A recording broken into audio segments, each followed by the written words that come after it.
হঠাৎ সমগ্ৰ অসমত সলনি হৈছে পৰিৱেশ পৰিস্থিতি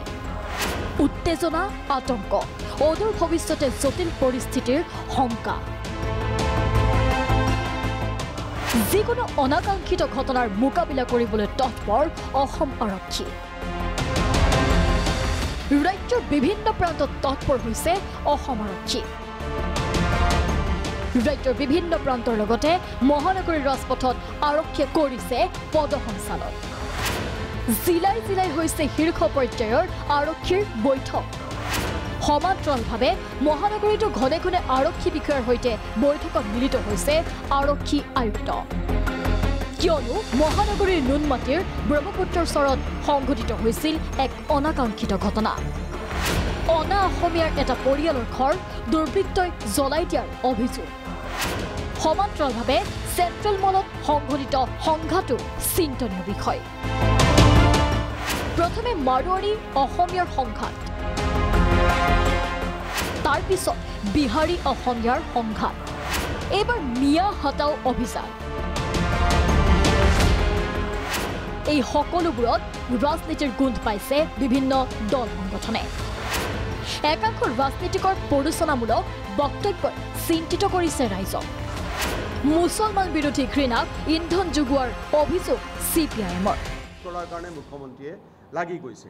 আৰু ধৰ্ষণক কেন্দ্ৰ কৰি পেলাই মানুহৰ মাজত স্বাভাৱিকভাৱে যিটো ঘৃণাৰ সৃষ্টি হ'ল এইটো কেৱল এটা জনগোষ্ঠীৰ বিৰুদ্ধে লৈ যাবলৈ তেওঁলোকৰ মুজিবিৰ ফালৰ পৰা যিটো প্ৰচেষ্টা মুখ্যমন্ত্ৰীয়ে নিজেই ক'লে ৰাইজক যে এইটো মানে নামনিলৈ আনকি সম্প্ৰসাৰণ কৰিব লাগে এই আন্দোলনৰ গতিকে এই আমি দেখিবলৈ পাইছোঁ যে নিজৰ ব্যৰ্থতা থকাৰ কাৰণে এইখন চৰকাৰে আজি মুখ্যমন্ত্ৰীৰ নেতৃত্বত এটা সংঘাতৰ বাতাবৰণ বিভিন্ন জাতি জনগোষ্ঠীৰ মাজত সৃষ্টি কৰিছে আৰু এই সংঘাতৰ বাতাবৰণে আমি জানো যে শেষত গৈ চৰকাৰখনক লাভৱান কৰিব এই সংঘাতৰ আঁৰত আছে ৰাজনৈতিক ষড়যন্ত্ৰ লক্ষ্য 2026ৰ নিৰ্বাচন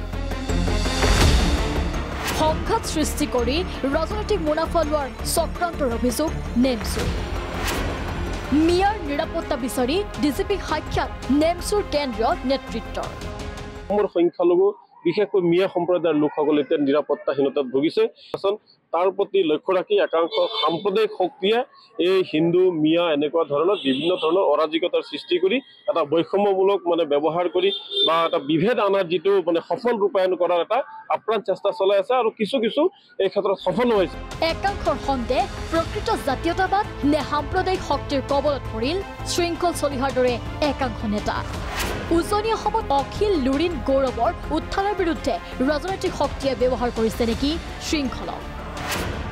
যাৰ বাবে শৃংখল চলিহাৰ নেতৃত্বাধীন লাচিত সেনাই আইন হাতত তুলি লোৱাৰ ক্ষেত্ৰত নৰম স্থিতিত অসম আৰক্ষী ভিডিঅ' জাৰ্নেলিষ্ট ৰাজু বৰুৱাৰ সহযোগত ববিতা গগৈৰ ৰিপৰ্ট প্ৰাগ নিউজ